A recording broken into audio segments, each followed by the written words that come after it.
So we're here with another delegate from the Salvation Army. Can you begin by telling us your name and where you're from? Yes, my name is Major Julie Aren.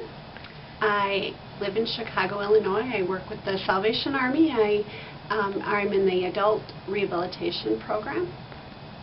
And what has been a meaningful experience or moment during your time here at the Commission on the Status of Women? This conference has been a straight-up eye-opener for me.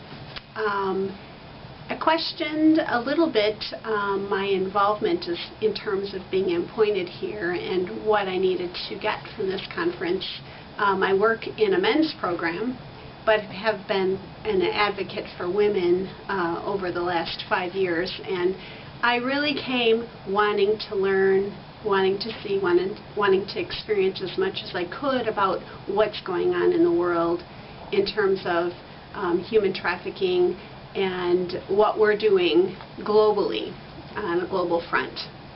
And I learned a whole lot. In fact, I almost felt overwhelmed at times with the facts that were coming at me. But I think my most striking experience, my most striking session was a session on the third day of last week, and it was called Violence, Economics, and War. And there were 3 countries represented that day. There was the Republic of Georgia, there was the Honduras, and there was the Congo. And these women talked in depth about hard socioeconomic conditions that surrounded them, surrounded their lives, surrounded their families, surrounded their well-being, and how that affected them. And it was very powerful. It was a very real thing to me. And they talked about being displaced and coming to terms with all of that. And then the Congo talked about their 20 years plus history of war and violence. And then the Honduras, which I didn't know, is the #1 murder capital of the world today.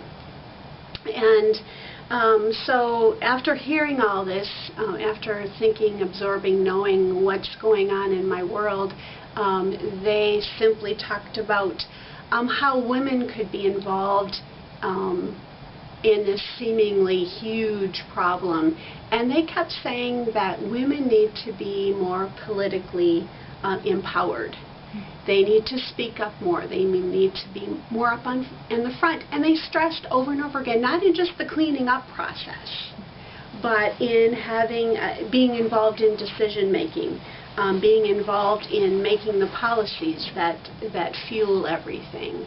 And they were the representatives from those 3 countries in the face of war and tough socioeconomic hard times. And I really got a lot out of that. I really respected them and was able to take it from there and study more in that area.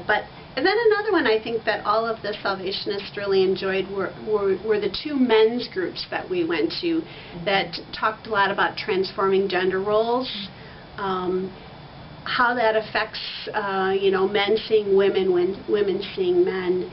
And the bottom line, again, after a wonderful discussion, was what do men need to do? They need to, #1, become good role models. They need to develop a culture of accountability, and then they need to learn the benefits of gender identification, appreciating, knowing what goes on in gender roles. Lots of discussion, just really stimulated a lot of thought, and I think a lot of us will go back and just take it farther. Like our eyes have been open to #1, what's going on in our world. We learned that violence to women is a global problem. A lot of times we're so tunnel visioned into what's going on in our little neck of the woods. So it's just been a wonderful hands-on networking, getting into other people's heads, knowing what's going on in their country, us sharing with them, and this is a wonderful place to make that happen, and I'm just so grateful to have been able to take care of, listen and learn and know that. So thank you. Right, and thank you for your time here, and thank you for giving us the insight that you have. Have a good rest of the day. You're welcome. Thank you.